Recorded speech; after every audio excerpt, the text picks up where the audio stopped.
wonderful message for you this afternoon, and we think that you will be blessed.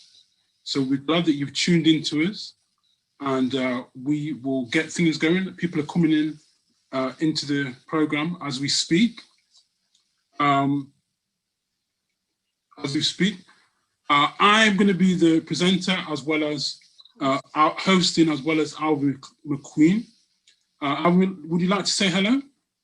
Yeah, hi everybody, and good evening, and welcome to the show. One more time, I'm gonna have something explosive for each and every one of you. So I hope you have your pens, your purse, your cell phones, and everything, including yourself, on the platform tonight. We're gonna share some quality information in this unprecedented times where everybody's looking for somebody to put their trust in. We're gonna explore in detail the science of trust. So get your pens, your papers, and yourself, and join us tonight, Edgar and myself, as we go live. And I'm sure you all have testimonies and other things to share before the presentation starts. So let us join together and have a Holy Ghost good time this afternoon, as well as a blessed time for the international audience who are from a different territory. Thank you. Thank you, Alvin. Before we go into the testimonies, we're just going to share our disclaimer. So I'm just going to share my screen, so if you just hold on.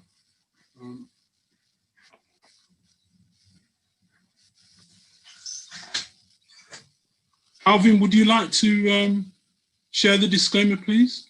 Yeah, sure. For those of you who are listening this evening, this is one of our common factors on the TTI show and all of our presentations. I'm just having a blimp over my screen. It's a little wide. So this is the TTI disclaimer. So I want you to listen very carefully. Only a physician can diagnose, treat, and prescribe for illness or disease. Any information disclosed or discussed at a TTI Zoom talk show are for educational and informational purposes only. Please continue to seek professional medical advice from your general practitioner regarding any illness or disease you may be suffering from. So I want you all to acknowledge this tonight, ladies and gentlemen. Although we'll have physicians in the background that you'll be able to communicate with during the Q&A time, I want you to adhere to this disclaimer for your well-being and for your health. Health is wealth. Welcome again to the TTI Health is Wealth show. Thank you very much, Alvin, for sharing that disclaimer. Now, as you know, every week or most weeks, we offer a challenge to everybody. And we've been doing different things. Some people have used a lot of lemons, increasing water, exercising, deep breathing, trying to get to bed early, Shirlene. You know, all these things which are, you know, some people struggle with and others don't. And last week's challenge, which was given by Jason, was to increase vitamin vitamin D3, and also zinc.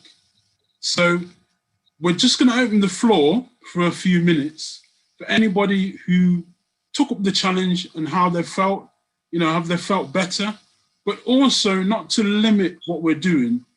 It could be that we've had a previous challenge that somebody's done, and because they were not able to do it at the said time,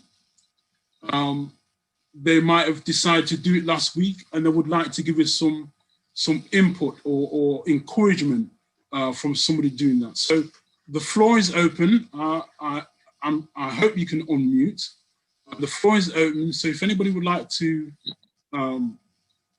give a response to the challenge that was given, the floor is yours. The floor is yours. Unmute and just say who you are, and you can say how you got on.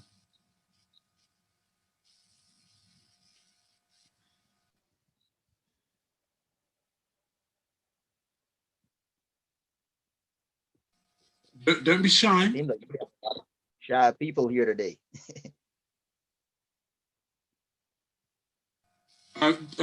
Shirley or Jonathan, is everybody able to unmute?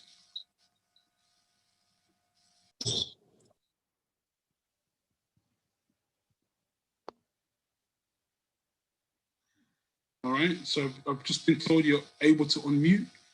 Did you take up the challenge? How did you get on? Did you increase the vitamin D, the K2, zinc? How did you get on? Let me know.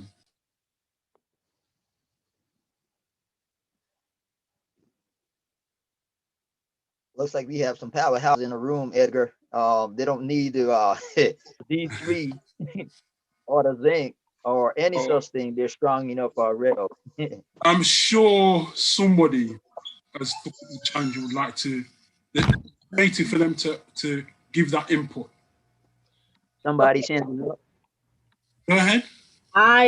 Good afternoon. Good afternoon. My name's Foy, and I'm in the UK. Okay. I started taking the D3 and zinc a while back. Okay. But when I heard about the lemon challenge a couple of weeks ago, I decided that I was gonna take it on.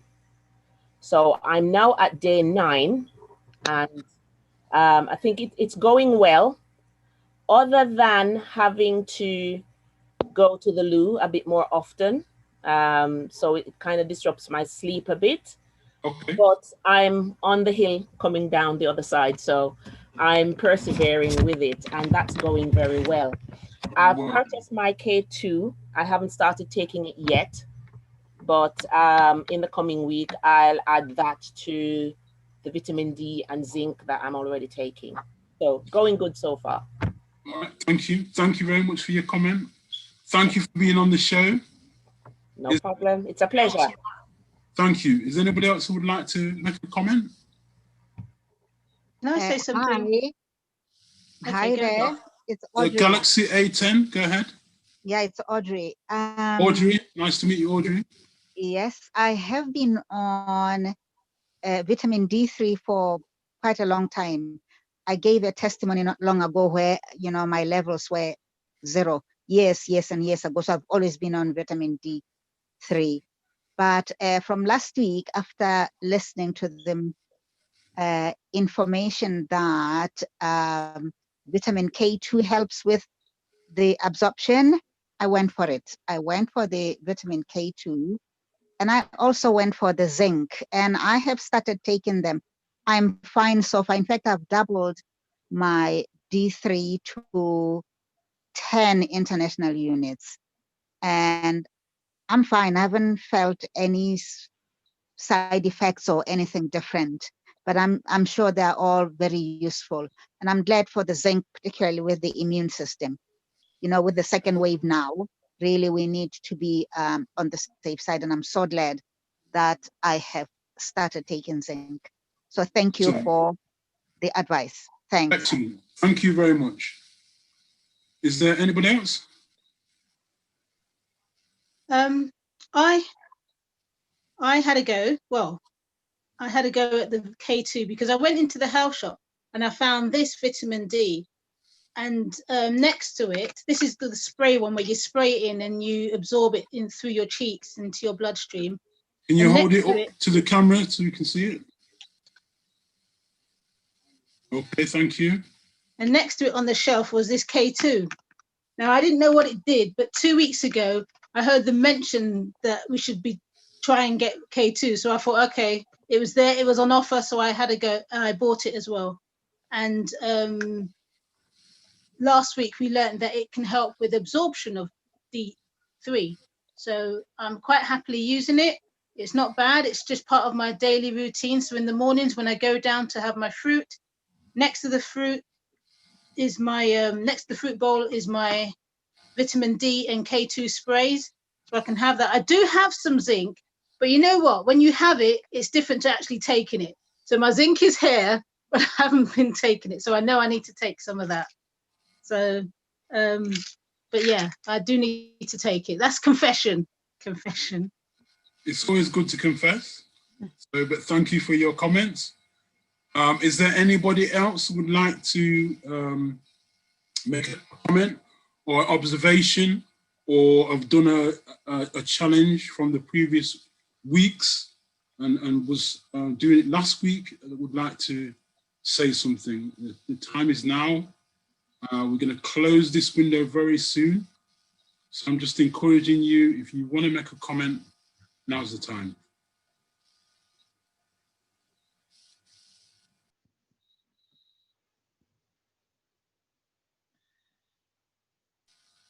Everybody seems kind of quiet, Alvin.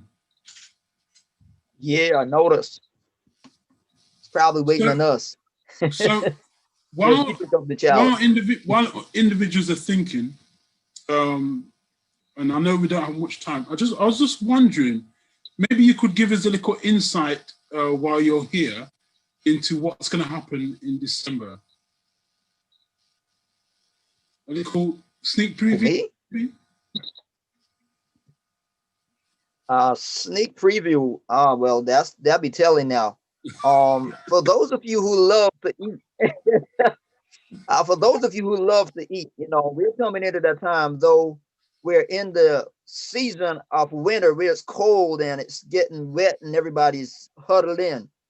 You know, food is still the essential ingredient for many of us. We want to sustain ourselves. The month of December, we have a very packed month of delicacies. I'm talking delightful delights from around the world. I don't want to say too much because I want you to focus and not be salivating this evening. So, but I want you to be able to have your trust factor, your trust factor, in total harmony with what we're about to share. So stay tuned for the December month. I'm just throwing that in. All right. Thank you very much. Something to look forward to. We are running out of time. So the title for the presentation this evening is The Science of Trust. I will say that again. The title for this evening is The Science of Trust. Now, through the weeks, we've been doing the acronym, which is the foundation of what we believe on this health platform. So we started with N, nutrition, E, exercise, W, water. I believe we still have to do temperance, but temperance basically is a balance. And kind of, if you are doing all of these different things, and that's the balance. We did air. What else did we do? We did rest. What's in? And now we're going to do trust. So the person who has been chosen to do the presentation is Nqobani. I hope I pronounced that properly, but he will pronounce it properly because it's his name. And I'm really, really pleased that he's going to do this presentation. I'm really looking forward to this presentation. And my heart is behind him as he is going to do this presentation. And I believe we're going to be blessed. So if you are available, I would like you to step forward to the platform. And we're going to listen as he presents the science of trust. Great. Thank you very much, Edgar. Good try, good attempt. It was close. It's I'm happy with it. No, can you please say your name so everybody can hear it properly? Okay. So here's my name. And I'm going to throw in some of the other traditional names just to throw people off a little bit. So it's Nqobani Hlomula umaqafana kaSiqwe. Wow. Okay. Wow. First name and surname would be Nqobani Hlomula. Maqafana is a nickname I get. It's my granddad's name. And his father's name was Siqwe. So they say Maqafana, son of Siqwe. Okay. Yeah. So you have the whole lineage in there. Nqobani Hlomula. I think it's gonna take me a little bit longer to get all of that. But I believe we have time. Yes, by the grace of God, we'll learn that one, and then we'll learn the new ones in heaven as well. Hopefully someday. That's right. Amen. That's right. Oh yeah. So today's topic. Hi everyone, and I hope you're having a beautiful day. I hope you've had a good weekend. I hope the week, although challenging, is something that you can shake off today. Today's topic is a bit unique in that the other topics are topics that you sort of hear in other forums, but I'm not sure that you'll hear today's topic in other forums. So I think this is a unique place to be in. I think it's a blessed place to be in. I think there's a lot of benefit that we're going to gain from it. The topic is the science of trust, but the full topic, just like my name is a full extension, is the science of trust and what it has to do with your well-being. So it's the science of trust and what it has to do with your well-being. And if we kind of look critically at the topic itself, we say science. Science is just knowing, isn't it? It's knowledge. That's what it is. So it's the knowledge of trust. And I want to sort of invite you to come with me and deconstruct a lot of the notions that we sort of have built by society and we get born into sometimes and don't realize that we're born into, because we are not maybe giving what we call everyday life a bit of critical thinking. So I want to invite you to put on your critical thinking caps, and no questions are not allowed. So if you have a question, every question is allowed, because listen, if we don't ask questions, how do we get answers? How do we get to truth when we don't want to walk the path that takes us there? And so I'm about to share my screen now, and I'm going to just pose a couple of examples of what I mean by critical thinking. Please let me know when you can see my screen.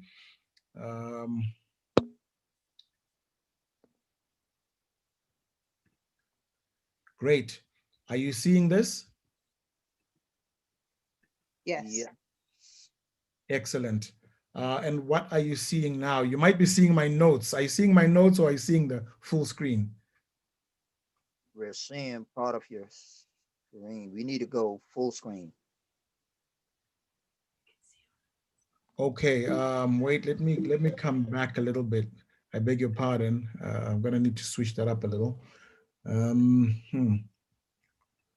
Okay. How is this now? What are you seeing? Notes still?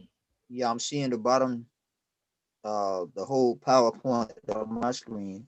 Okay, I beg your pardon. That is a slight glitch in this setup. Let me, I'm gonna try that one more time. One more time.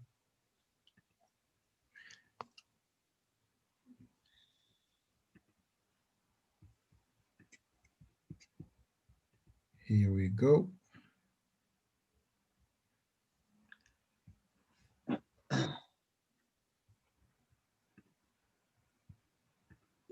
You need it in slideshow mode. So yeah, so I do, what I do have though is I kind of had two screens running. I think I'm gonna have to just switch one off and go, okay, let me, I'm gonna try it now. Try to share that screen. Okay, now you can see the presentation. But month of November.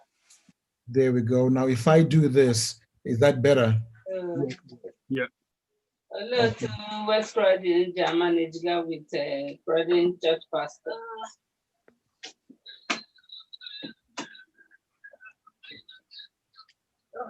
Can we see the slide only this time?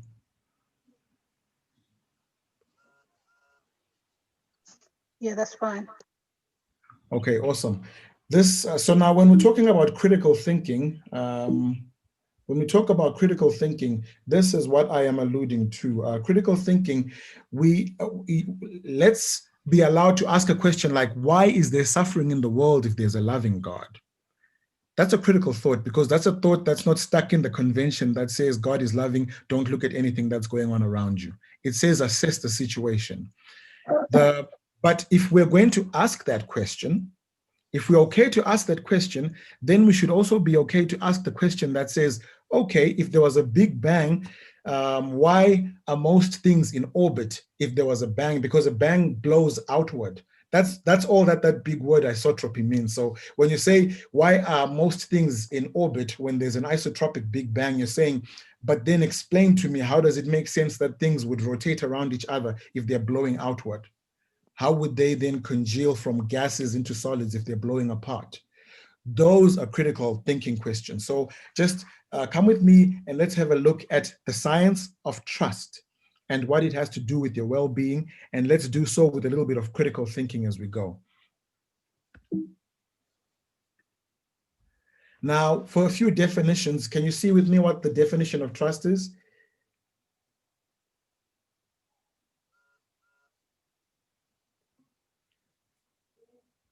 Awesome. So trust is just generally confidence in the honesty or integrity of a person or a thing. Or if you will, it's the relying on the integrity of something or of someone.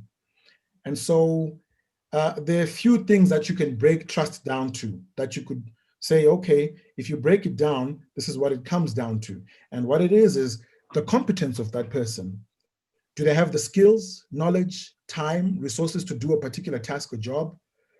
And are they honest about what they can or cannot do? So part of that is you are going to need to be capable to do something within the time that you said you could do it. Can you trust someone if they can do that or if they cannot do that and say they can? Second one is reliability. Can someone depend on you to keep the promises and commitments you make? Are you consistent in the way you behave from one day to the next? So are you reliable?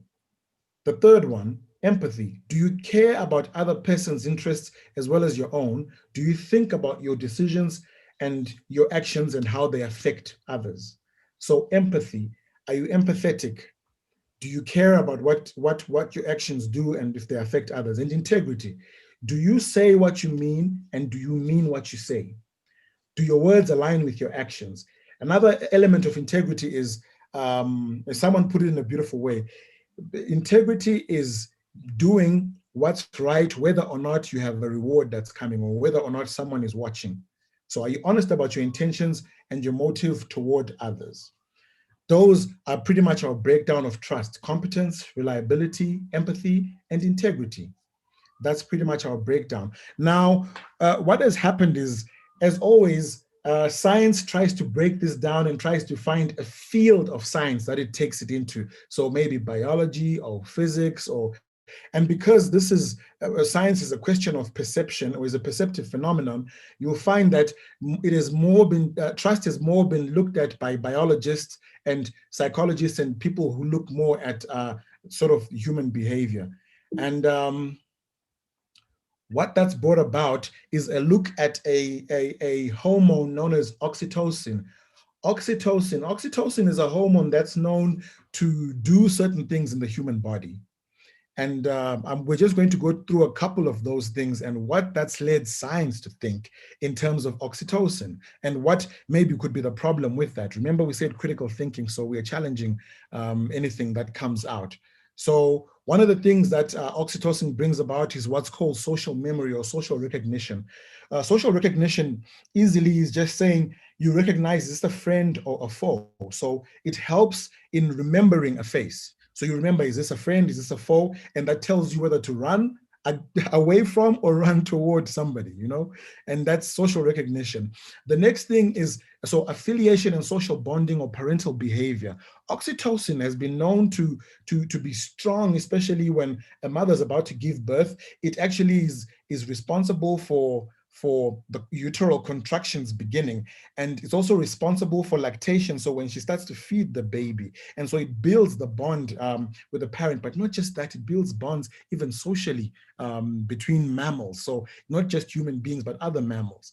And oxytocin has been known to reduce anxiety. That's another effect that oxytocin has. So maybe it could be because of a sense of well-being, or it could be because of a feeling of comfort, but oxytocin reduces anxiety. It builds love and trust, because where there's no fear, love flourishes. And so you found that trust then develops because of the presence of oxytocin, and then it reduces pain perception, or rather increases the pain threshold. So someone could be affected by the same item, but if their oxytocin levels are higher, they feel less pain or they perceive less pain.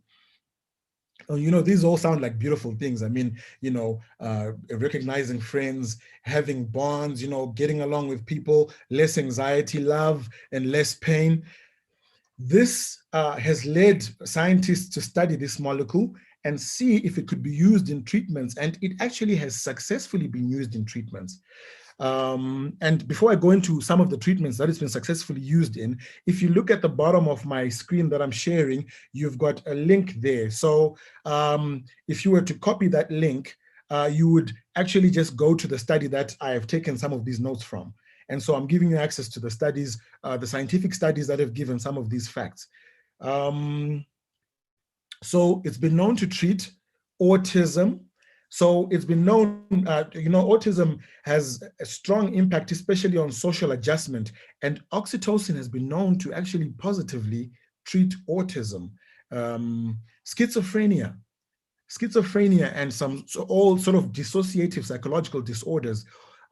Oxytocin has been known to help those to a point where someone who had regular hospitalization because of schizophrenia wouldn't actually need hospitalization. Eating behaviors and eating disorders. So you're talking anorexia nervosa, you're talking bulimia, those types of behaviors that usually are associated with self-image. Oxytocin has been known to take care of that. And because it's been known to foster love and trust, this has led science to call this the love hormone. The love hormone. It's been called the trust hormone as well. In fact, in other circles, they call it the God hormone, and especially in circles that don't believe in a higher power or deity. Now, there's one problem with that. In all these studies, as I said to you, just check out the links that are below. And in all these studies, one problem is consistent. The problem of saying it's the love or trust or God hormone is that oxytocin consistently is shown not to be associated with morality. It doesn't foster morality. And so it is a hormone that is in us. We are wonderfully made in that we are therefore created in a way that we can empathize with others. We have positive feelings. We can overcome anxieties, but then that does not place the element that we would call deity or the designer in us. So oxytocin does not possess that element. In other words, we can be receptive to God if we are to perceive a God, but we cannot ever be called God. Now, moving right along. Oh dear. Great. Now, when we started, Edgar broke down exactly what True Temperance International takes as its ethos. We have a few tenets that we take, and we've broken them down into their respective sort of spaces. First one being nutrition, because we are what we eat, and if we want to be healthy, we want to eat healthy. We want to eat the sort of food that gives us the right nutrients and does not give us the wrong things. I like how Dr. Louisa puts it. She calls it toxicity and deficiency. Those are the causes of disease. We want the foods that don't bring toxicity or deficiency. We want the foods that give us the right things. We've also spoken about exercise and its benefits, what it does for us, how it kicks up our metabolism, high intensity interval training, and all that sort of thing. We've spoken about the benefits of water, how hydration helps us. It not only helps, let's say, our liver and our organs of elimination, but it helps the body function. It helps some of the metabolic functions that carry on. And we've spoken about sunshine. Right now, one of the things we talked about was taking vitamin D3 along with vitamin K2 to supplement our vitamin D3. The K2 helps the absorption of vitamin D3, but we would normally manufacture that vitamin in our own bodies when it's sunny days. But I know because of the weather right now, we're going into winter out there in the north. And so that means that maybe that might not be something that we have as much. So we do need to take the supplements. But here in sunny South Africa, it's very sunny, and it's going to be so, because it's summer, the days get longer, it'll be so towards beyond 6 p.m. and towards 7 and all. Temperance. Temperance speaks to taking in the good things in moderation and removing the bad things altogether. The next thing is air, and we've spoken about how oxygen is a positive thing and it helps us. You've heard of ozonated waters, for example, when people infuse the ozone molecule into water, or we make an intake somehow of extra oxygen as opposed to O2, we take O3, which is just a whole lot more atoms of oxygen in the molecule, and how that helps not just in our everyday metabolic functions, but even to fight cancer. A certain Dr. Otto von Warburg won the Nobel Prize, I think back in 1926, when he discovered that, added oxygen or having more air actually helps in the fight with cancer. It helps the body to fight cancerous cells a bit more efficiently. We've spoken about rest. We talk about sleeping on time. We've actually got a challenge to sleep on time. And Dr. Louise has spoken about the apex hours. That's the hours 10 p.m. to 2 a.m. Those hours specifically form the part of our circadian cycle in which our bodies release melatonin, and that helps our bodies to heal from all the trauma of being alive throughout the day. The final element in our 8-bit ethos is trust, and specifically trust in God. And so today, as we look at trust and what it has to do with our well-being, we're going to look at trust in the context of, can you trust God? And what would that do for you if you were to trust God? And so we've looked at the molecule oxytocin, and we know it does not qualify to be called the God molecule. However, is there a God out there that we can trust? And can we scientifically see any evidence of what trusting in God does for a human being? So one of the questions you get the moment you say trust in God is, how can we trust God in a world so cruel? Because if God is almighty, then he cannot be all loving. And if he is all loving, he cannot be almighty. Now, that sounds like a fair question, but remember we said we're putting on our critical thinking caps. Let's put on our critical thinking caps. God says he is loving. And according to the book that reveals God's nature to us, there is a bigger and longer meta-narrative to this story that says that there was actually another thing that happened before this world became the state it was in. God never intended this world to be in the way that it is. And God being love, love requires freedom, because only when someone is free to say, I don't love you, can it count when they say, I do love you. So if God is loving and love requires freedom, freedom itself would then entail risk, because somebody could then say, I don't love you, or they could break your heart. Anyone who's had their heart broken knows that love entails risk. So follow the thread. It's God is love. Love requires freedom. Freedom entails a risk, a certain risk. And that risk brings about responsibility for the person who is handed the heart. So if you give your heart to someone, they have a certain responsibility that they must hold your heart with. And if they don't, then, you sort of have a problem. And that was the situation that the Bible then tells us, or this bigger meta-narrative then tells us to say, there is a scenario where God gave freedom. He gave this dangerous gift, but this necessary gift, because God did not want to create automatons. He did not want to create creatures that would worship him without thinking it or willfully loving him, because he's loving and he couldn't exact love. He had to coax love out. Therefore, because he didn't create automatons, someone exercised that freedom. That is the critical thought. There was an exercise of the freedom not to love God back, but that created a whole litany of issues that we are now facing today. And because we are stuck in a slice of time, we don't have a lot of context to this matter unless we look at where God explains the situation. Now, about that, one of my favorite authors writes in their book, Education, they say, faith is trusting God.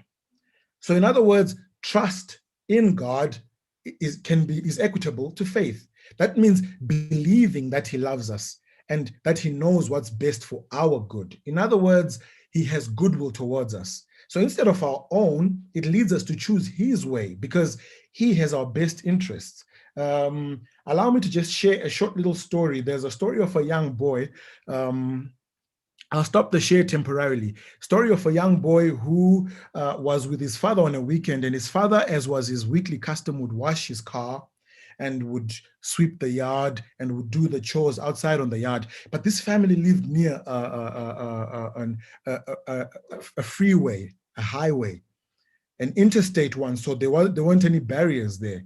And so the little boy was playing with his ball and kicking his ball about, and happened to kick it, as little boys always will, a little over enthusiastically, and the ball went right across the road.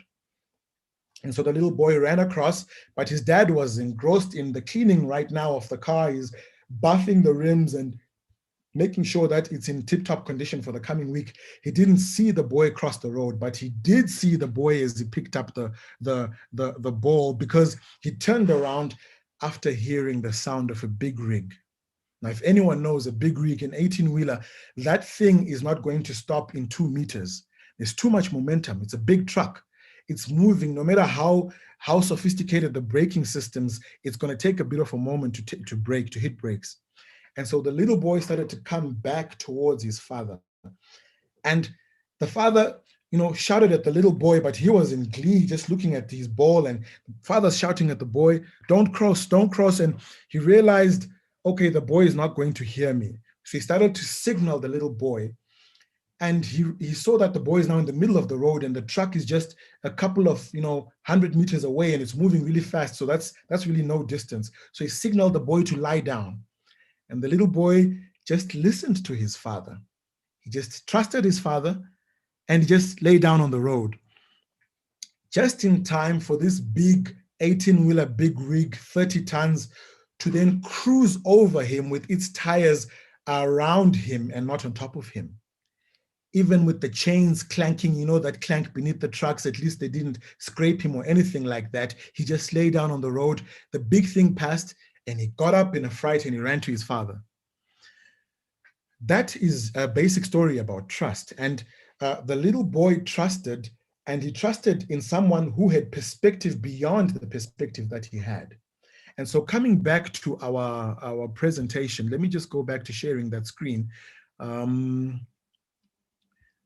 Let me go back to sharing that screen. So thus, instead of our own, if it's instead of the little boy's way, it led him to choose his father's way. And in place of his ignorance, he placed his father's wisdom.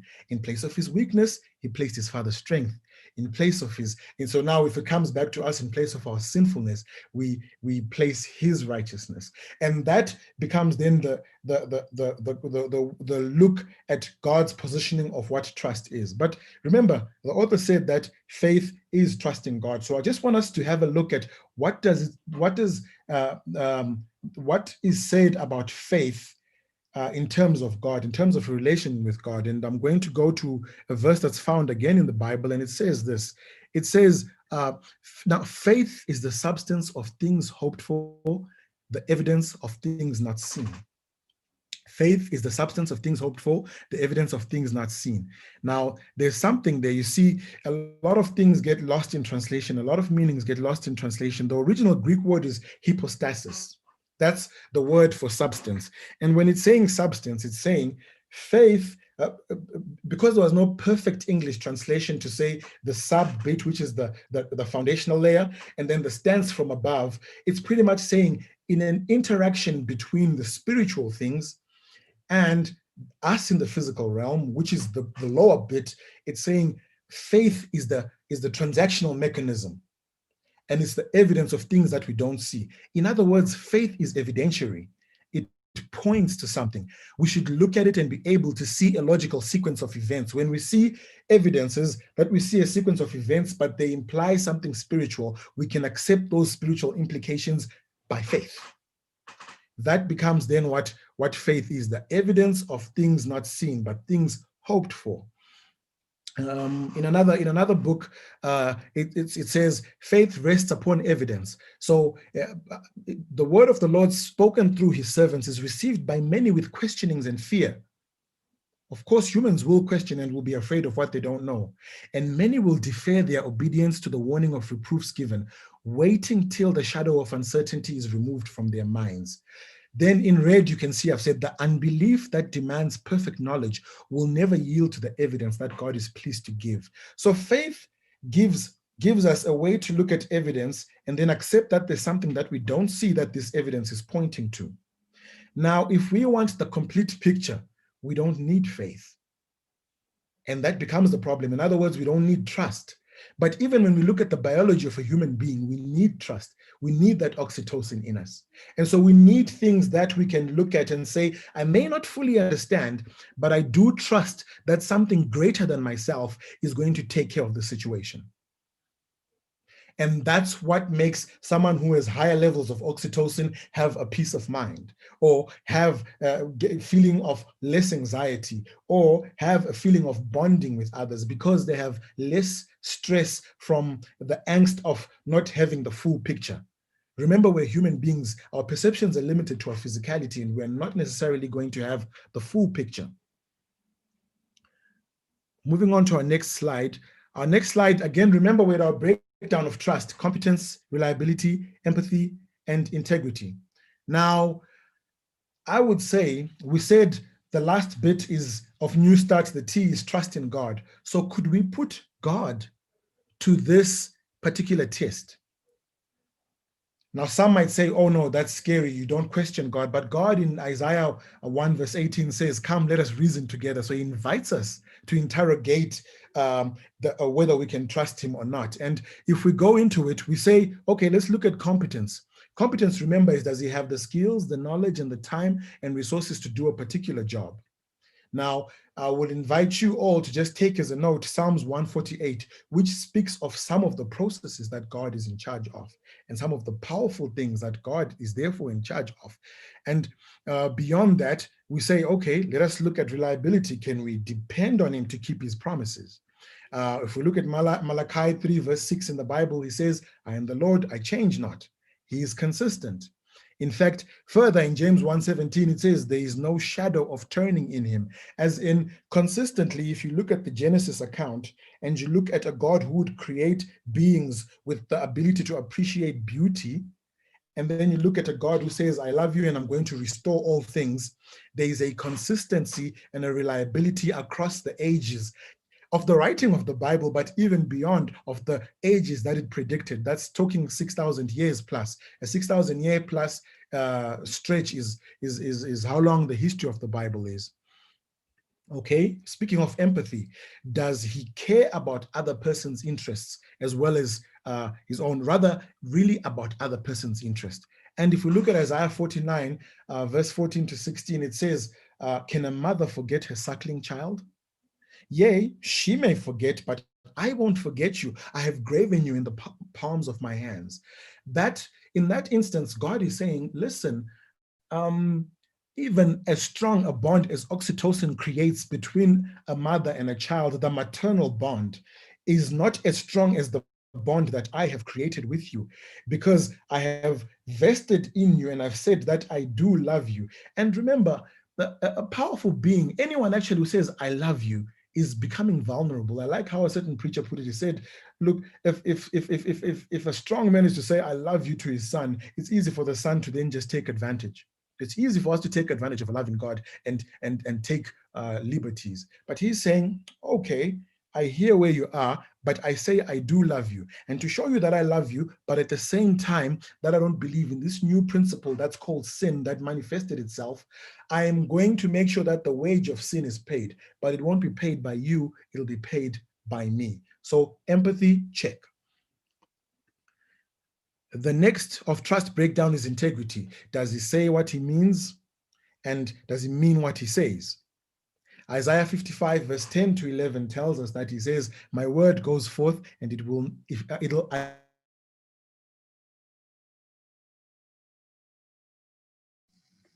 you're on mute. Oh yeah, I'd been muted there accidentally. I'm not sure if someone had pressed mute. Just go back slightly. Just go back slightly. Okay, all right. I was saying Isaiah 55:10, God says, I send my word out and my word will do what I have said it will do, and it never returns to me empty. And he says, my record is clear, interrogate it. He's not afraid to be scrutinized. Actually, truth shines in scrutiny. And so anyone who's not afraid to be scrutinized is saying to you, listen, if you feel that there's a question to my record, then please, by all means, bring it up. Now, I'm just going to, this is the only question I promise I'll ask during this presentation. Does anyone recognize this face or this painting of this face?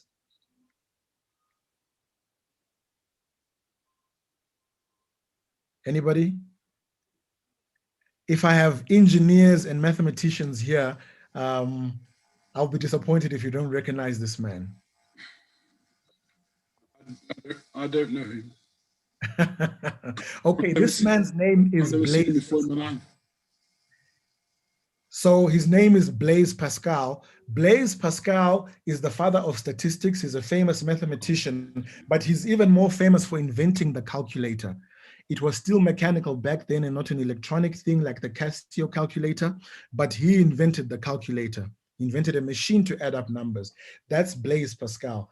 And Blaise Pascal also is one of the leaders in the thoughts of statistics, as I said. And the particular field of statistics that he excelled in is a field called permutations. So permutations are just what are the outcomes of choices.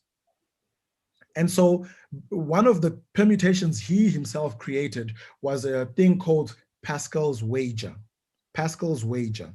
Now, what Pascal's wager says, it says that you have to ask yourself, does God exist or doesn't he exist? Let's look at that chat together. So you have the first order of the permutation. It says, no, he doesn't exist, but the other answer says, yes, he exists. So it's either one of these two. There's no middle ground. Does God exist? Yes. Or does God exist? No. So the second order is how you behave. The second order is how you behave. You see, you can live like he doesn't, or you can live like he does. And then there's an outcome to each one of those. So if God doesn't exist and you live like he doesn't, well, dust to dust, as the diagram says, you know, you live this life, you do the most that you think you can. If you want to be a nuisance, you're a nuisance. But when you're gone, dust to dust. Now, if God doesn't exist and you live like he does, well, you have limited losses because, you know, you're still a good neighbor. You still have a bit of good oxytocin when you're kind to people, when you form creative bonds, when you are generous, when you are an example of a good person, as the Bible would ask for one.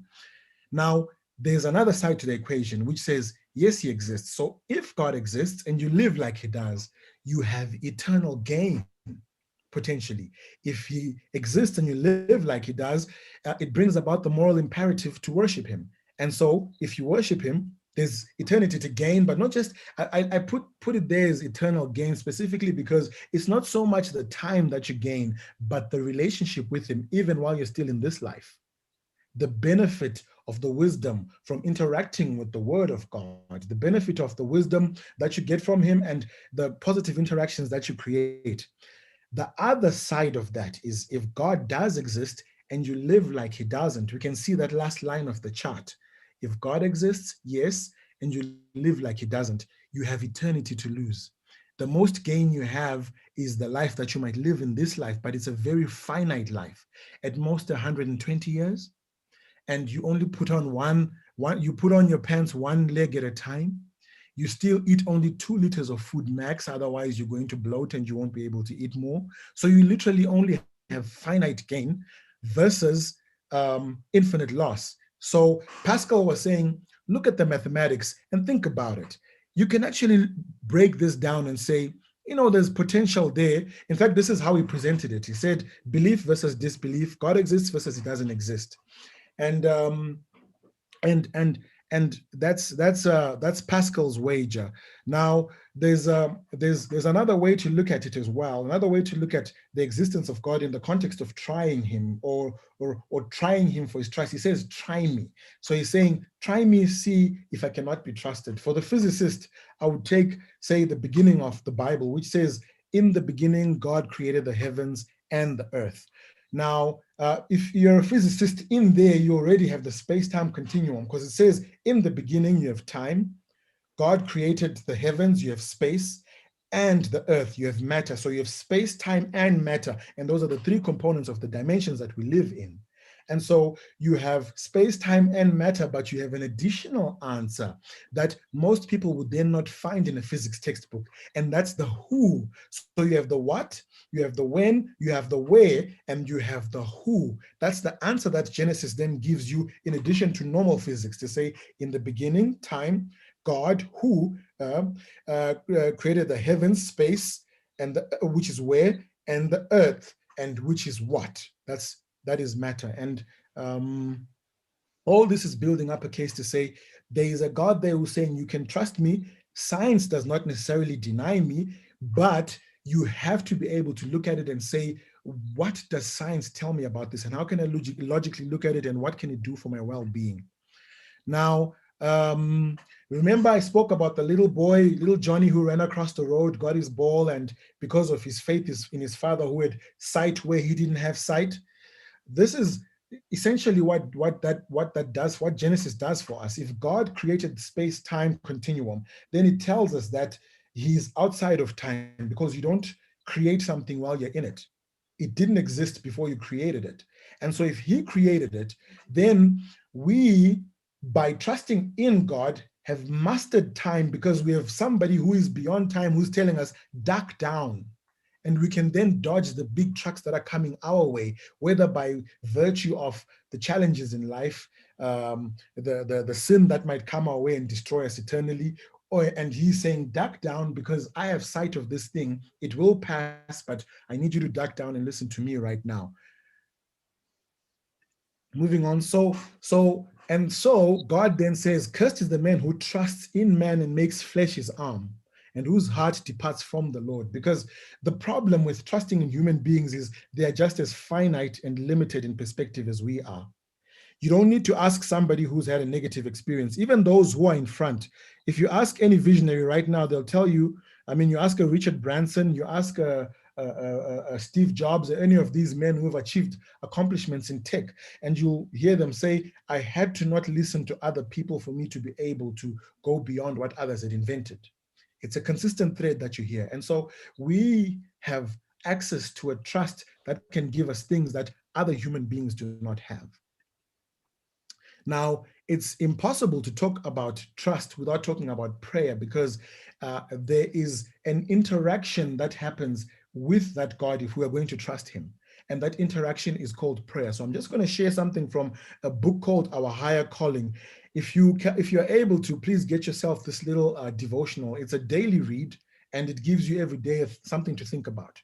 It says, the Christian is given the invitation to carry his burdens to God in prayer, and to fasten himself closely to Christ by the cords of living faith. Trust, if you recall. It says, the Lord authorizes us to pray, declaring that he will hear the prayers of those who trust in his infinite power. So in other words, whatever situation you're facing, whatever scenario that may seem larger than you, God is saying, I have authorized your conversation with me to claim a solution for this scenario that you're facing. And that thus then in our higher calling, we're told that we can count on prayer. Now, I want us to go into scientific interrogation of this, because this sounds like a claim. I've built up a claim to say, God is saying, come to me in prayer, and I can answer that. Have prayers been answered? Can science tell us if prayers have been answered? Let's have a look at this. I am again, once more, the link at the bottom of the page is the link to the study that I've shared with you. This is an article by Ginny Davis extracting from the Handbook of Religion and Health. This is 1,200 studies that were done on prayer and health. And some of the key takeaways that were found was that hospitalized people who never attended church or prayed had an average stay of 3 times longer than those who did regularly. That's a statistical reality. That's a statistical fact. Heart patients were 14 times more likely to die following surgery if they did not participate in religion. Now, that's too much of a scale for me to ignore. If I have a heart condition, I don't want to have a 14th of a chance to survive. Whatever chance I can grab, I want it. And so heart patients were 14 times more likely to die following surgery if they did not participate in religion. Elderly people who never or rarely attended church had a stroke rate double to to those who attended regularly. And now in Israel, religious people had 40% lower death rate from cardiovascular disease and cancer. Look, we are all facing diseases in this life. We're facing cancer. We've been talking about cancer for the last 2 weeks. We face cardiovascular disease, high blood pressure, and other cardiovascular, deep vein thrombosis and such. We face diabetes. We face all these diseases of lifestyle. But it appears that those who have a belief in deity have a higher rate of survival. That has got to say something. I would want to look at this study, and I invite everyone to take a look at that link and to possibly then go and look these things up. I think what I'll actually even do is, after we've had this conversation, I will load this presentation onto our chat, and you're free to download it and go and research every single one of these things for yourself. Just go and have a read and see exactly what it says. But there's so much more benefit to believing and trusting in God than there is to not doing so. I'm just speaking from a perspective of healing. Remember, we said it's the science of trust and what it has to do with your well-being. Your well-being improves remarkably just by believing, just by trusting. Moving on, there is a study done by a man called Dan Buettner, which talks about zones, places in the world called blue zones. Blue zones are just basically areas where people live naturally longer lives and healthier lives. So you find you have a 100-year-old who perhaps is not suffering from hypertension. And how this happens, how blue zones occur, is that there's certain lifestyle practices that seem to be consistent and common amongst them. And one of those is having faith. You see, I've highlighted in red the engagement in spirituality and religion. There is engagement in God specifically. It has a benefit for those, for people, that lets them live healthier and longer lives. There's so many other considerations, but you will find that these are all consistently things that people vie for. And faith is one of those. And so that pretty much sums up the question of, does science have any evidences to show that trusting in God can bring about our well-being? I have specifically been referring to the God of the Bible, because if you were to look at all different religions or all different places that speak of a deity and a designer, only in the Bible do you find a God who says, I love you, and I loved you to an extent where your transgression of my law does not have to mean your eternal death. Your transgression of my law means I'm going to die so that you can live forever, but all you need to do is trust me and live by the tenets that I've set forth for you, and you can inherit this eternal relationship, eternal gain, eternal life with me. Now, as we've come to the end of our presented talk, I'm going to put forth our challenge. Then I'm going to open us up to questions and to discussion. The challenge for this week, and this challenge is a unique one in that it's both extremely simple, but not necessarily easy for some people to do. Simple in that it's just one step, a single thing that you need to do. But sometimes our confirmation biases and our socializations prevent us from taking steps that might benefit us. My challenge to you, now that this one applies to every single person, whether you're a Christian or you're not a Christian, a scientist or not a scientist, my challenge to you is to say a short prayer, a very short prayer, and just say it every single day in the week. You can just find a moment and say it. It's the simplest prayer. You could even just dip your head at your desk and just say it. All you have to say is, dear Lord, I don't know you. Please reveal yourself to me. Amen. And that's it. That's the challenge for this week. A simple short prayer. Dear Lord, I don't know you. Please reveal yourself to me. Amen. This challenge is for everybody. Whether you were born a Christian in a Christian family, or you've never heard of God and you're wondering what this man is talking about, saying that there's some science to trusting God. Short prayer. Dear Lord, I don't know you. Please reveal yourself to me. Amen. And thank you. That is the end of our conversation. If we have any additions or we have any questions, our floor is now open. I'll give back to Edgar, our MC, as well as Alvin. Thank you very much, Nqobani. I can't quite say your name, how you pronounced it, but thank you very much for the presentation. The floor is open. We're going to have a bit of time for questions. Just before you do that, we'd just like to let you know that we have a WhatsApp group. If one of the team members could flash the WhatsApp group in the chat. If you want to join us, if you want to ask any questions, or if you've got problems that you would like us to help you with, there's a WhatsApp chat that's available that you can go into. And you can unmute yourself if you have a question for the presenter or something that you'd like to ask about the presentation. You can do that. Myself and Alvin are here to help you with that. So go ahead. And also you can write the questions in the chat. We'll keep an eye on the chat. And if you feel a little bit, but you still want to put the question to us, you can put it in the chat and we'll still put the question to the presenter. By the way, I've edited the presentation so that you can copy those links and you can go have a read for yourself. Sure. Okay.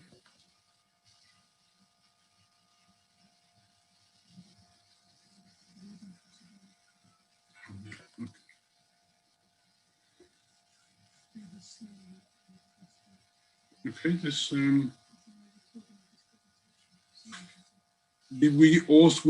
are on YouTube, and the can somebody put the link of the YouTube? It's in the chat. So if there's a friend or family member you want to share this with, you can share the YouTube link with them. Okay. Has anybody got any questions that they would like to bring up, or any observations? You can unmute and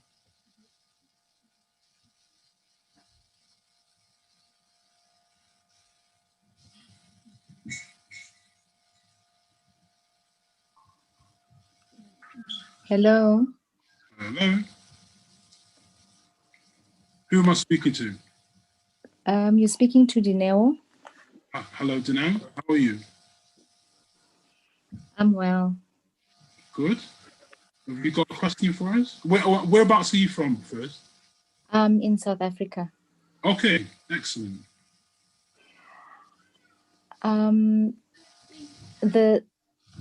The question of trust makes me think that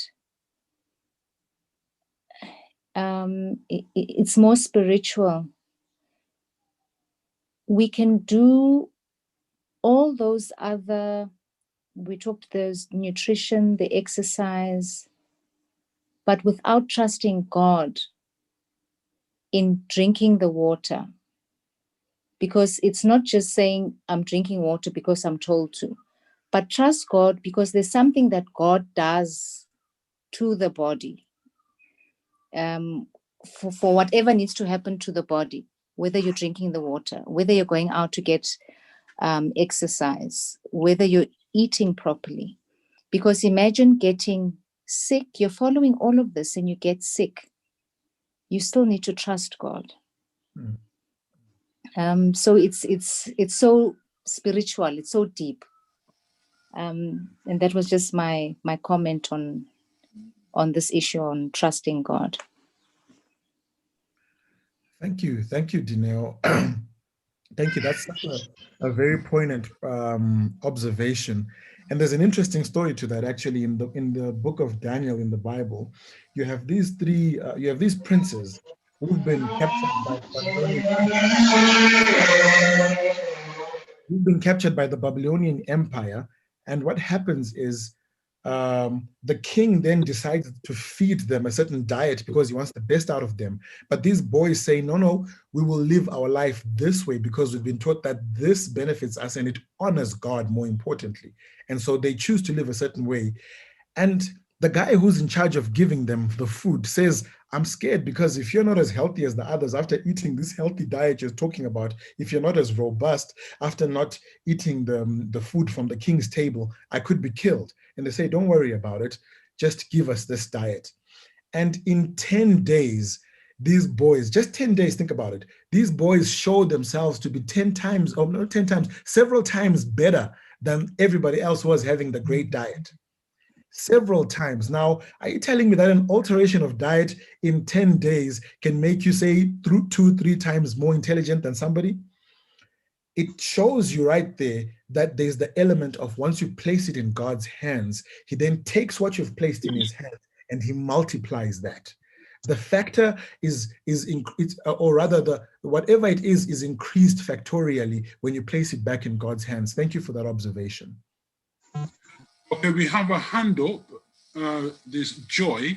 Would you like to unmute and ask your question or say something?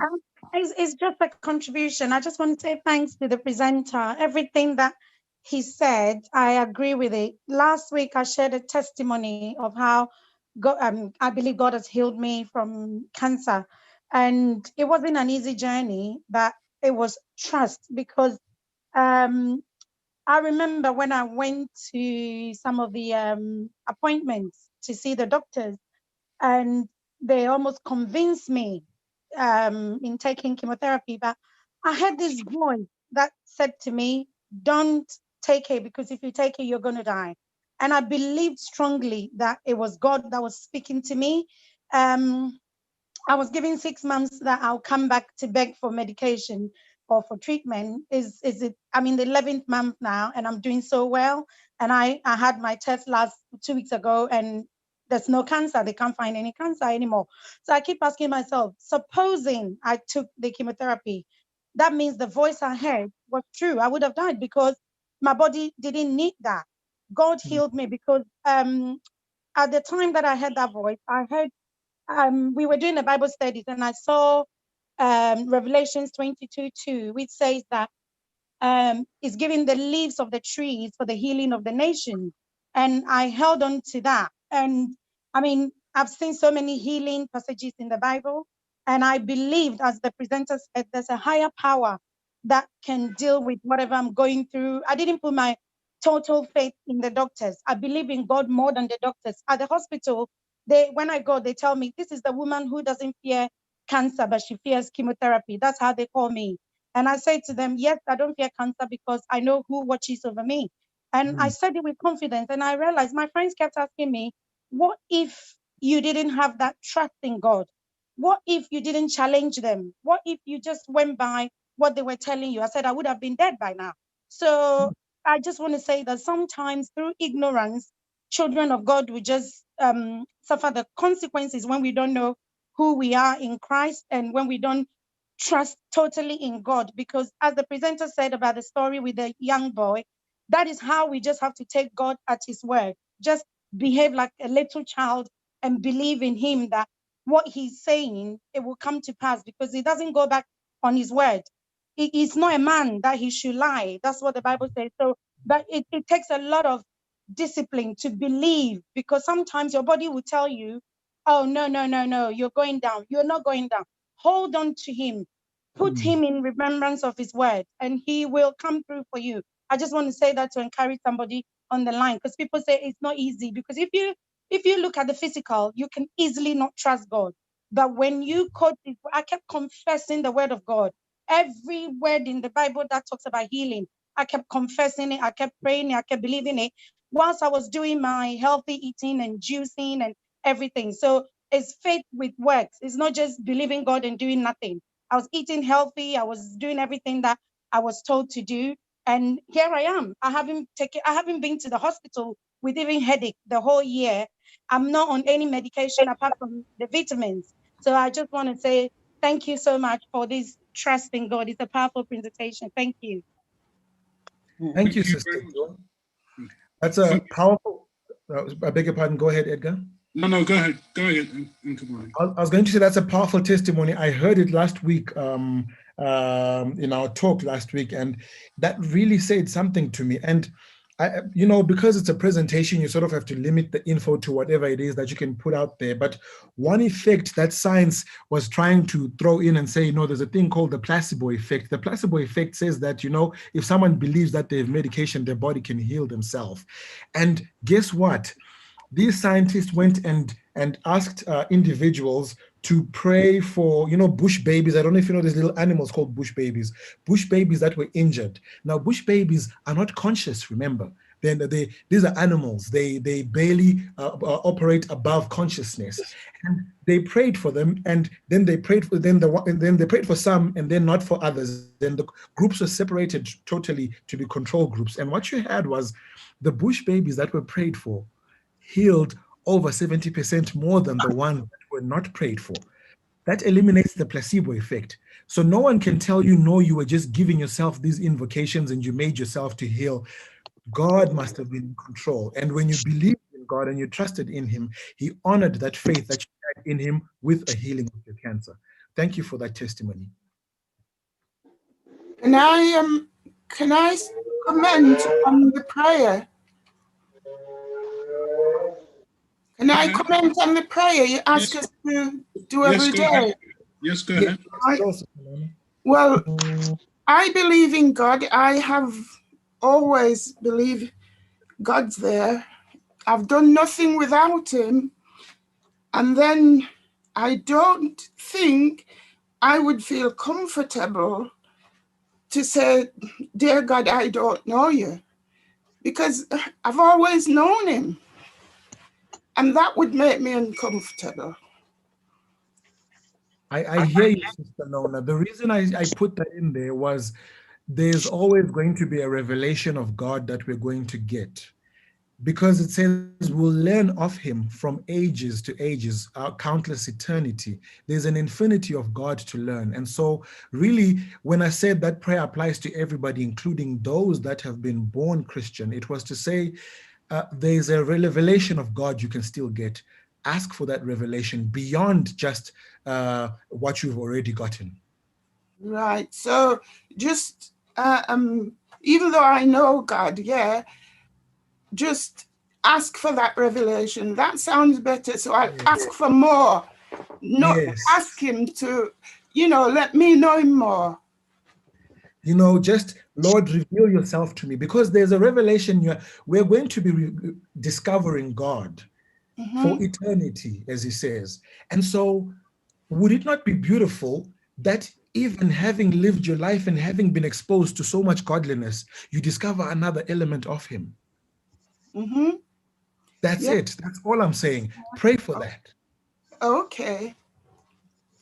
Thank you. I've got a couple of questions for you, which is chat. Just hang on a minute. It says here, how do you help anyone with trust issues with taking the first steps to healing and learning to trust God and humanity again? My recommendation, the first step is to pray for them. If we're going to help someone, the first thing is your trust in God before theirs. If you can leverage your relationship with God for their benefit, I think that would be a great first step to take for anyone, whether they believe or they don't believe, but especially if they don't believe, to say, Lord, I am here on behalf of your servant. And to that effect, I'm going to say, in one of those studies that I included in that presentation, if you download it now from the chat, you will find it spoke about intercessory prayers and their power. And your prayer for that person before they have trust in God could perform incredible things in their life for their trusting relationships. Okay, very good. Another one, it says, how does the power of verbal declaration and internal conversation affect our outcomes of trusting with our fellow men and ultimately our trust relationships with God? That's an interesting question. I see that's from Ada to say, how does the power of verbal declarations? Yes. There's a point in the Bible, in the New Testament, where Jesus is describing the prayers of the publicans and those who want to pray ostentatiously, those who want to be seen to be prayerful. And he speaks of them speaking in repetition so that they may be heard, as if God doesn't hear it the first time. Couple that with a quotation that says, when we pray to God, our prayer doesn't necessarily bring God to us, but it takes us up to God. Essentially, when you pray, you're putting yourself in a position where you are able to trust God for what you've said. Because when we pray, we ask for things and we say, Lord, I place it in your hands and please give me the peace to wait upon you. And so I'm not so sure about verbal declarations repeatedly. But look, if you're praying and you're going to engage with God, He's going to hear you when you pray, whether you're going to pray silently inside or you're going to pray externally. He is going to hear you. In terms of, do you want to be doing these mantras and chanting them in front of people? That might give a different conception of who God is, as if God needs to be, to be strong-armed into responding into your prayers.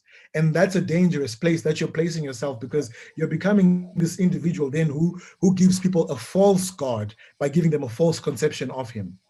And now they follow a God who wants to hear mantras versus a God who says, talk to me and let's engage. Whether you want to talk to me silently from the heart because I can read what's in there, or you want to talk to me verbally. Okay. We have another hand. It's Nakopika. Yeah, I can't pronounce that properly. But if you'd like to unmute and ask your question.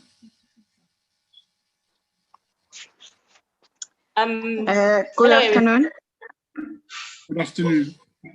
Thank you. I want to thank the presentation. It was very clear.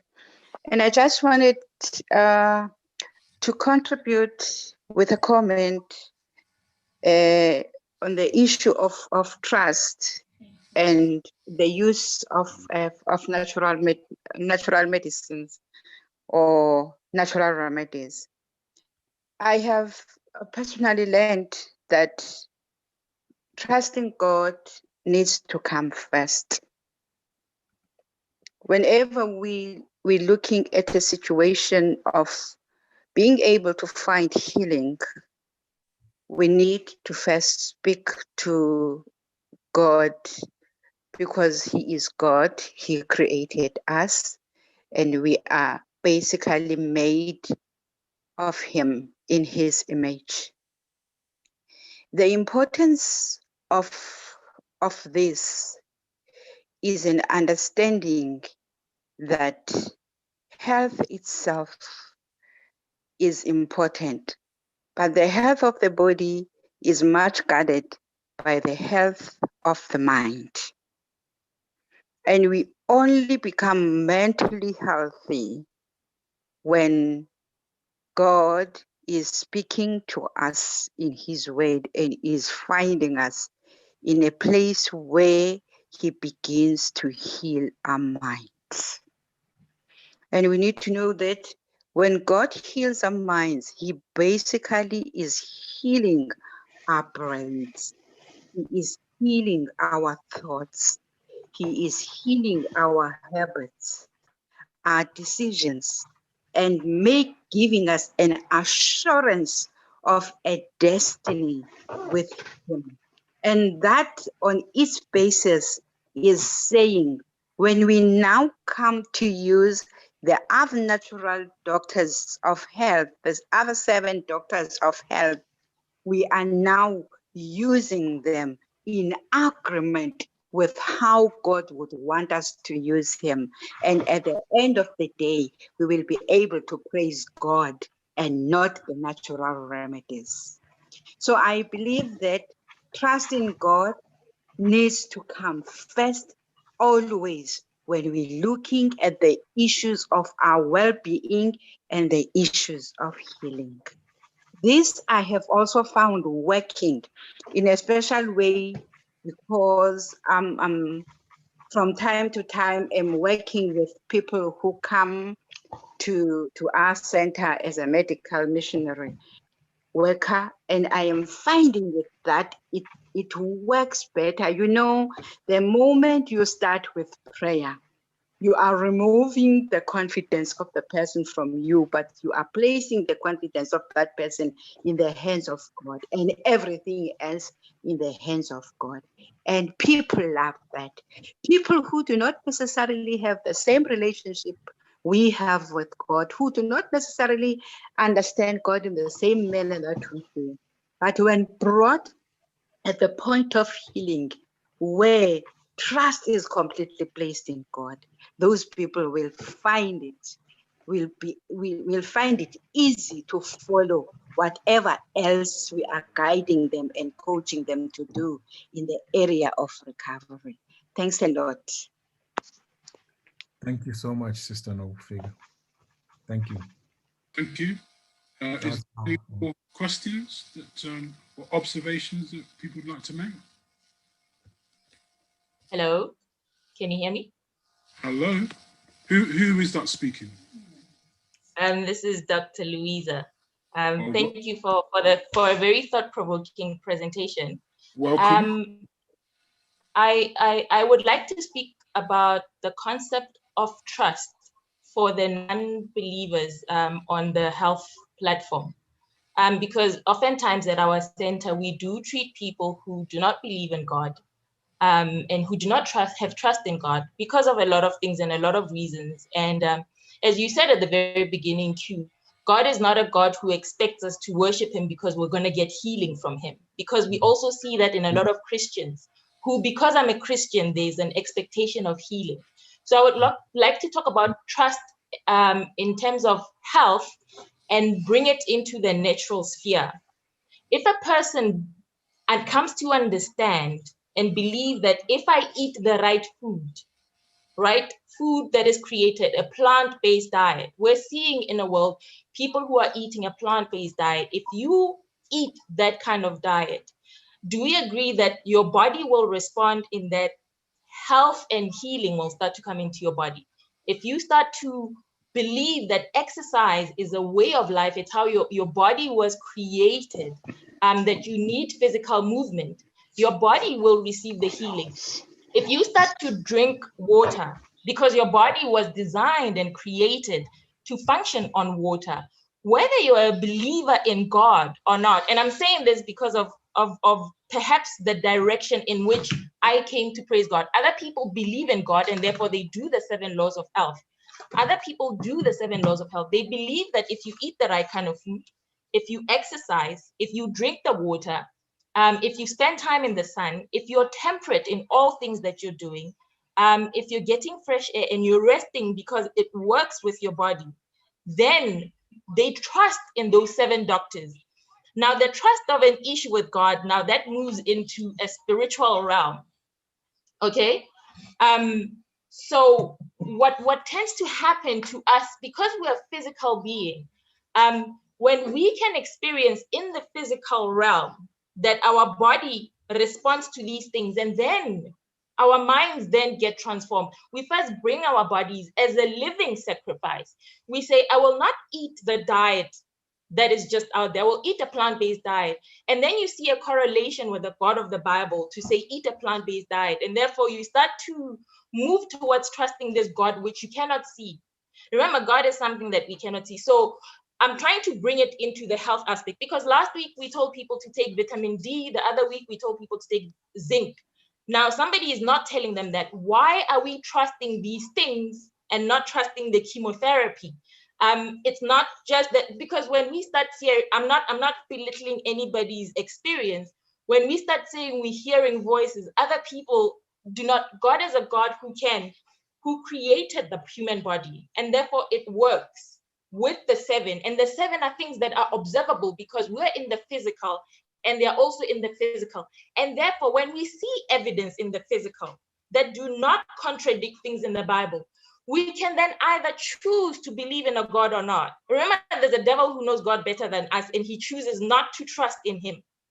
Remember, it's not just about knowing God, it's about when you have seen what he does, you still have a choice at the bottom, whether you trust. There are atheists. We have treated people here who believe in ancestors, but they believe in the 7 laws of health, and do they not get the benefits of it? So in bringing it into I know I'm saying a lot, but in summary, what I'm saying is, in bringing it into the physical realm and in bringing it to a health perspective, in bringing it back to the TTI health for those who came here on health, sometimes the issues of spirituality become a bit challenging, but in terms of nutrition, in terms of exercise, in terms of water, if you can trust those elements to be healing, it becomes very easy then for the evidence of who was then the God who created this physical body and who was the God that created these other 7 things, for you to then fill in the 8th gap of a God in which you can trust. So I like the post that somebody put, that we have seen Christians who come and they pray to God for healing, yet they do not eat healthy, they do not exercise, they do not drink their water. Now God is trustworthy and their prayers do not get answered. We must be careful then that person whose prayer does not get answered, because out of ignorance of what is happening in the physical world, they are depending on prayer, which is working in the supernatural world. So we need to be able to know how to place these 2 things. The work of science is to prove that which is observable in the physical world. Prayer is how we link the supernatural with the physical world. As TTI, what we hope to bring to the people is, in the physical world for healing, these are the 7 things that you can do: nutrition, exercise, water, sunshine, temperance, air, rest. And then to bring that supernatural element to it, for a God who created your body also created these 7 things. When you have practiced and done all of these, we then give glory and honor and praise to God for that which he has done, because the healing comes in the things he has created. He's not a God of emergencies that now he must come and heal you. He created your body for healing from the foundation.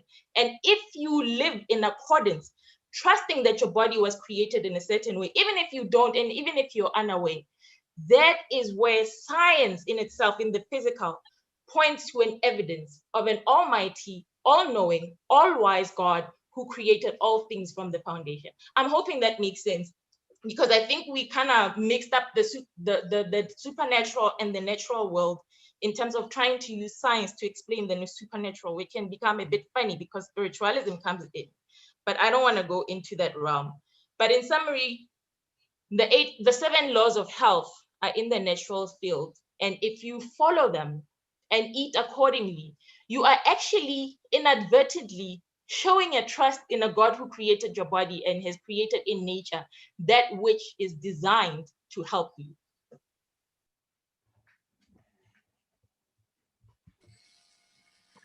Thanks, Sister Louisa.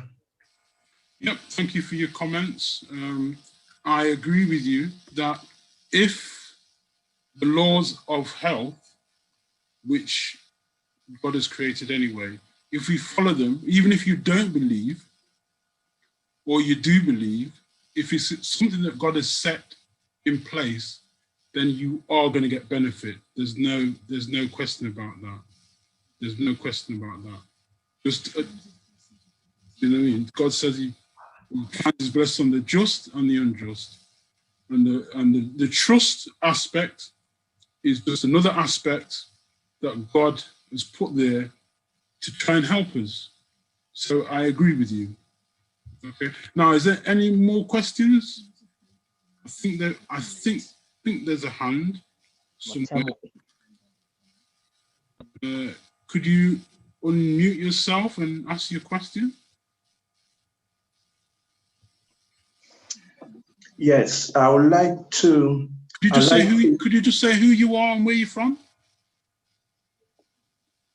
Yes, my name is Benjamin Frimpon, and I'm from England. Hi. I'm something from England. And nice to meet you. This is my first time of being here, but I like everything that I've heard. And to me, mental health is an issue that will affect all of us. But to most of us Africans, you know, we don't take mental health issue seriously. I mean, mental health, to be able to go to the house of God, you have to prepare yourself. And in order to prepare yourself, you know, you have to accept who you are, you know, and you have to eat right. You have to sleep right. You have to do all this. And I strongly agree with the previous sister, you know, that was saying all these things about eating right and everything.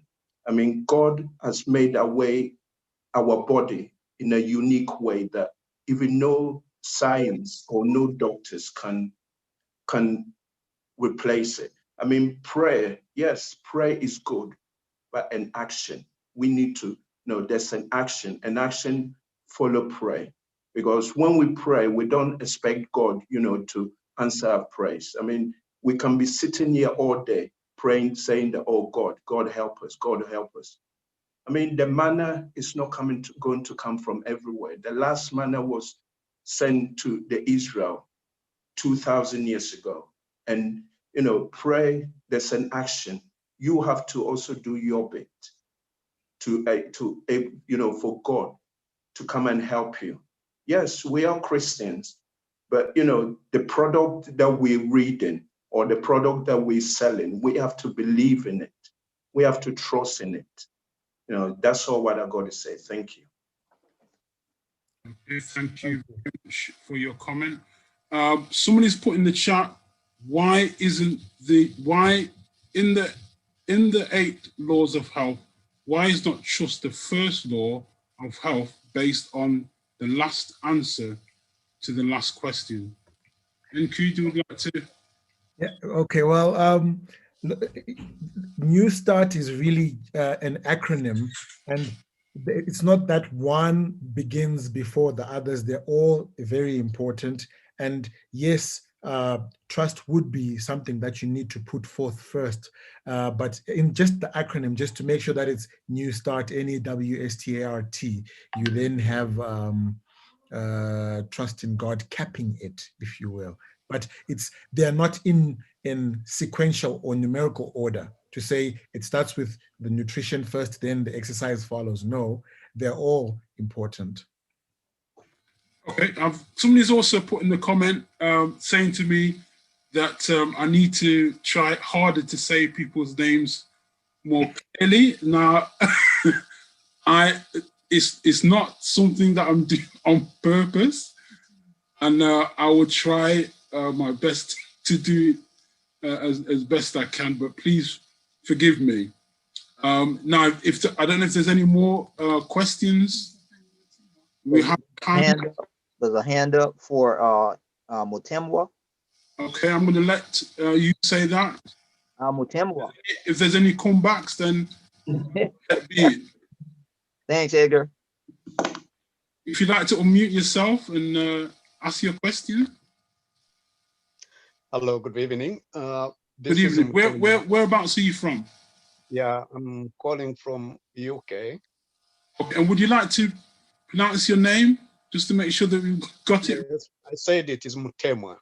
Okay, thank you. Go ahead. Yeah.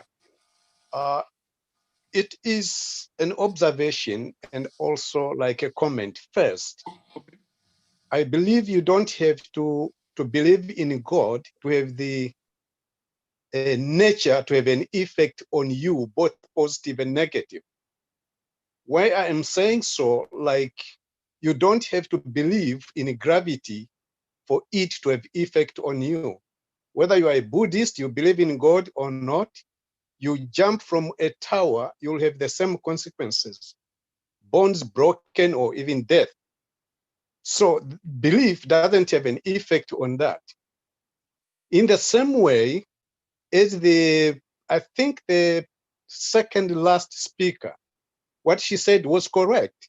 If you eat correct, organic, and you follow things that your body was made to be in good health, you will normally result in good health. If you don't, you violate the laws of nature, you will reap the same consequences. So you don't have to have faith or trust in God for these effects to take effect on you. The last point I want to say is there are a lot of people who trust in God who have mental illnesses like schizophrenia. They still believe in a being. So which brings me to another point. Is the kind of a God, for those who believe, the type of a God you believe in have an effect with you, on you? For example, if I believe in a God I have to appease, or who has to forgive my sin every second, otherwise I'm going to incur wrath, then my life is going to be full of anxiety and negatively affect me. So my point is, even believing in God, it has to be what kind of a God do I believe in? Thank you. Thank you very much for that point, Mutemwa. That is a powerful point. That last point you've made, that the type of God you're going to believe in is going to be something that you will need to regard. And I wish I could then say that, oh yeah, so you have only this God, you have a Christian's going to hear of a loving God and then is going to be have peace of mind. But you will find, as you've rightly said, Christians who have mental problems, perhaps because of the conception of God that they have. Because the only thing that's worse than you, or than, let's say, or rather, if I say you, then it'll sound like I'm meaning you personally, than me going forth and selling someone a false conception of God is them believing it. It's better if they don't believe the false conception of God, if I have a false one. If I'm speaking of a God who's malicious, or a God who will hold a grudge and who will say, I'm going to make sure that, you need to appease me, you need to make sure that you've done A, B, C, and D. But if I'm speaking of a loving God, a God who is benevolent, a God who has created me to enjoy the beauty, in fact, who first created an environment that was beautiful and then placed me in that environment, so that it's a God who wants me to enjoy good things. In other words, it goes beyond just a designer in the celestial sphere somewhere, and it becomes a personal and positively benevolent God. Then that is a whole different type of relationship. It's not just it's not a relationship predicated on fear and loathing. But even when that God calls to fear, he's calling to reverential awe, then we're speaking of a different type of God. And we're speaking of a God where there is going to be peace of mind if I think that I can lay my burdens on him. Hi, this is Dale. Hi, Dale. How are you? I'm fine, thank you. And you? I'm fine. Whereabouts are you from? From London, Hackney. Okay. Go ahead, please. I just wanted to add to what everyone's saying. Also, with the scripture that states that God says faith without works is dead. We have faith in him, yes, but in agreement with what everyone is saying at the same time is he's saying that if we do not put into work to look after our bodies, especially as this is talking about health and the body, if we do not put in the works to look after our bodies and our minds, if we don't do the exercise, the having the fresh air, the sunshine, temperance, rest, and everything else, we can believe in him and we can have faith in him, but we have a part. He's saying that we have a party to do, a work to do too. We've got to be a party to exercising his request. So if we don't exercise and we fall sick, it's not that we don't have faith in him, but we've not followed through with the demonstration of his health message. Mm-hmm. So therefore healing becomes more difficult because we're not doing the things he's asked us to do in the first place. So it's not that he's a God that doesn't love us and he doesn't care for us. And it's not that we don't trust him, but we have to trust him enough to do the works. For those people that don't know of Christ in the way that we might, or even at all, they're putting in the 8 laws of the, of exercise. They're trusting their bodies. They're doing what we are supposed to do. Bring our bodies as the temple of Christ. So they're looking after their bodies. That's their temple. Even though they haven't got the spiritual knowing of God as yet, they're still following through those laws. So that's why sometimes they may have healing over someone that believes in God, trusts in God, but still gets sick because they're not following through with those laws, those 8 laws of health. So that's what I wanted to say. That scripture that says it to me, brings it to light to me. Faith without works is dead. Thank you so much. Thank you so much, Dale. Thank you, Sister Dale. And truly, faith without works is dead, because we sometimes will confuse presumption or a feeling for faith. But if we have a positive belief that God is going to act a certain way, we can then move to the place where God is going to act. Someone put it as an example this way. They said the way God moves in terms of our interaction with him in faith is this. It's the way a fish eagle swoops down to catch the fish. So the fish eagle can hunt in rivers because the fish is moving in the river. The fish eagle is going to calculate the trajectory of the fish and will move not to where the fish is right now, but where the fish should be by a certain time, and swoop there and catch the fish. And so if we are the fish and we are saying we want our blessing to be the catching, of course, that sounds like a twist on the metaphor. But if we are the fish, then the idea is that God is anticipating to meet us at the place where faith would have taken us, where it's not just a feeling. If, for example, I need healing, I'm going to need to exercise the other 7 laws. That's me swimming along the river as the fish. So God then, which is the last letter, the T, the capping letter, catches me when I've taken the 7 steps. They're not steps, like I said there. I mean, they all happen concurrently. So there's a quotation I like. It says, many have confused ideas as to what constitutes faith, and they live altogether below their privileges. They confuse feeling and faith and are continually distressed and perplexed in mind. For Satan takes all possible advantage of their ignorance and inexperience. This is from the book Mind, Character, and Personality, page I think 533 or 34. You'll find it in the book Mind, Character, and Personality. And that's pretty much what you're saying, that we have to do the other bit, and then God does that bit. I just want to just emphasize that is then not to say we should then live faith and forget the others, or that we should do the others and forget faith. We do need everything together.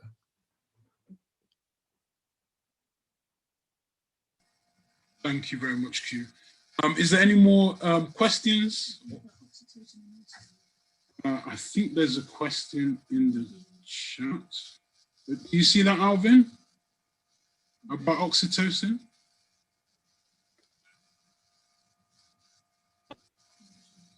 I'm looking at it, but I can't see it on my side.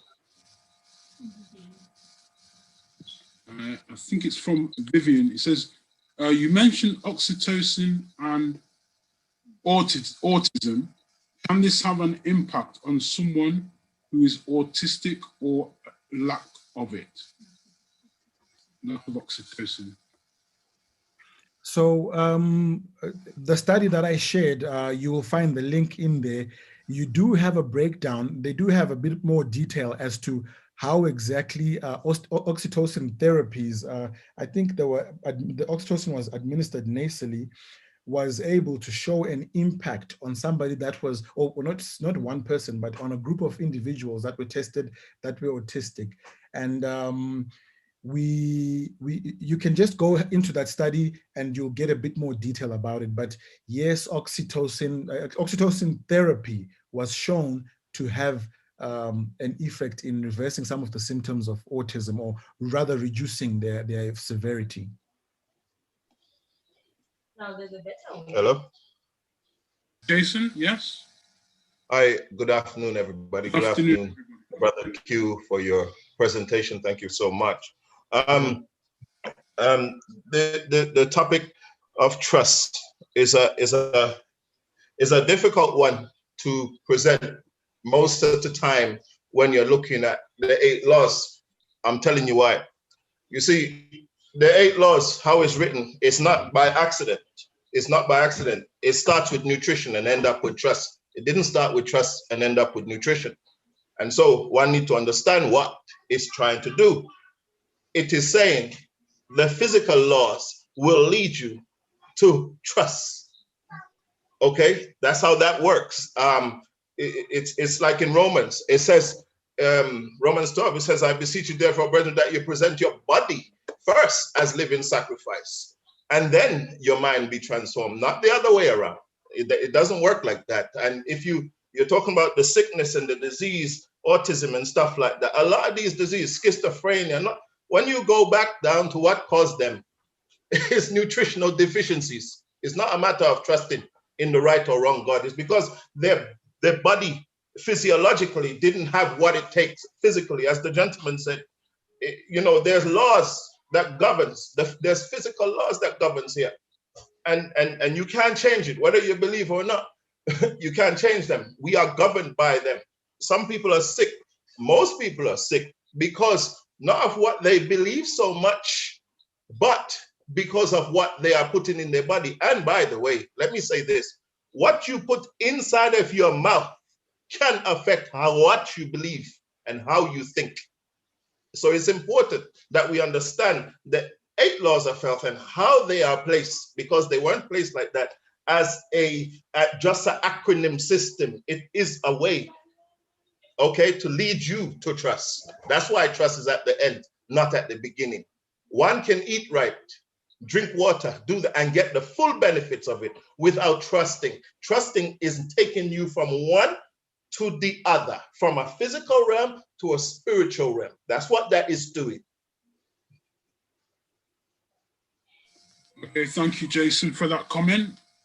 Somebody's put in the chat, it's my view that trust is an underpinning, trusting in God is an underpinning everything proceeding in the acronym New Start.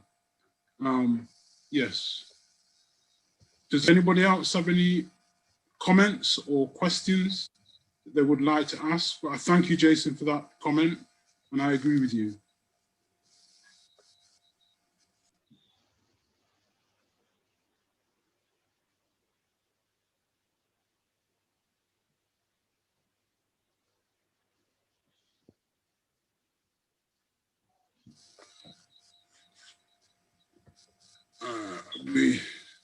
We still have time for a few more questions. If anybody has any questions for the presenter or the team, or wishes to share.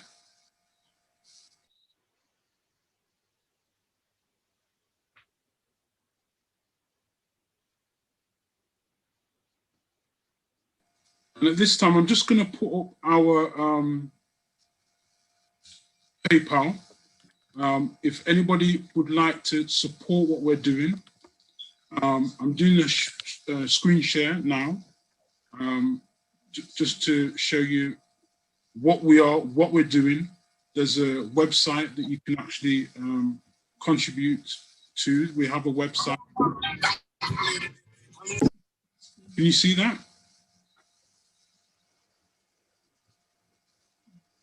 And, some of the objectives that we're trying to do, obviously we continue to have lectures, to engage in health events. Obviously when things change with regards to the pandemic, unless we can do something on the internet, we do have Jason and Dr. Louisa that does consultations, and there's others too. We also do handouts and literature, and as I said, we're working on the website. Q has been involved in that. So I'll leave this on for a moment, but if you would like to contribute to TTI in supporting us, this is up here. I'll leave it on for a minute.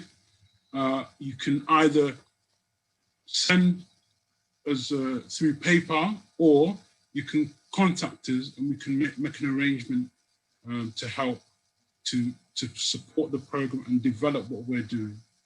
And we thank you for your support through watching our programs and comments and so on. So just leave that for a moment. I think we're about the questions. I think all the questions have been asked.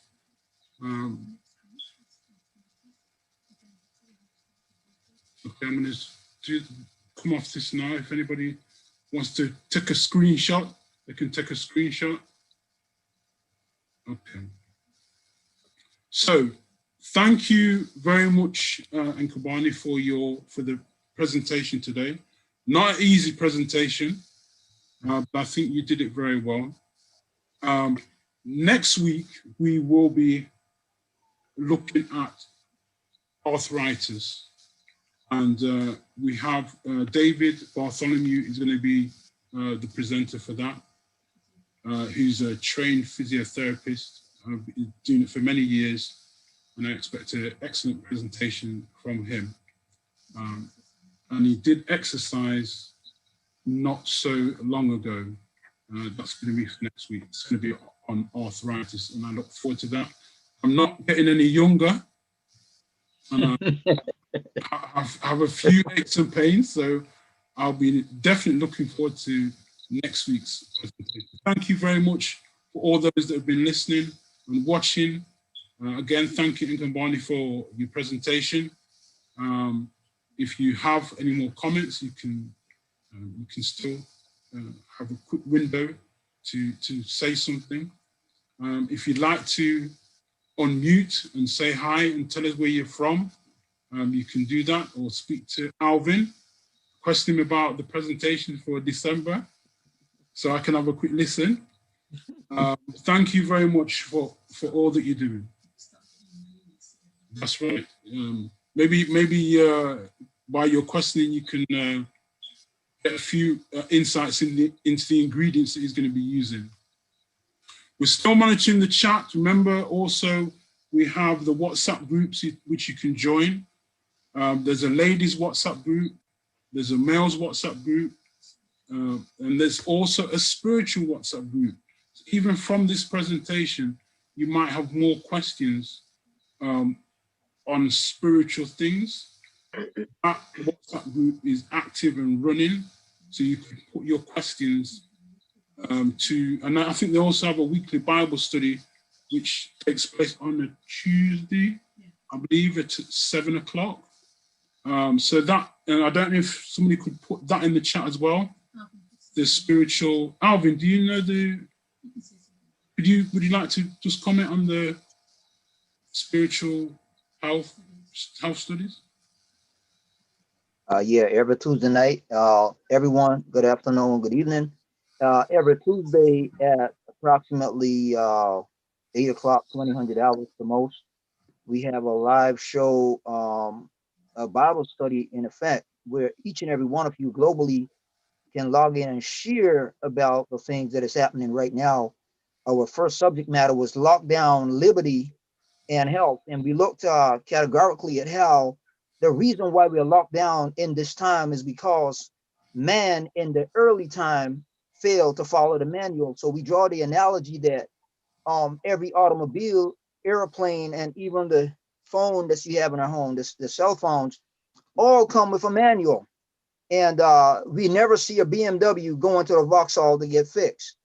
And when man was created, we were created with the liberty and freedom to have everything at our disposal. Even the cockroaches was under our demand.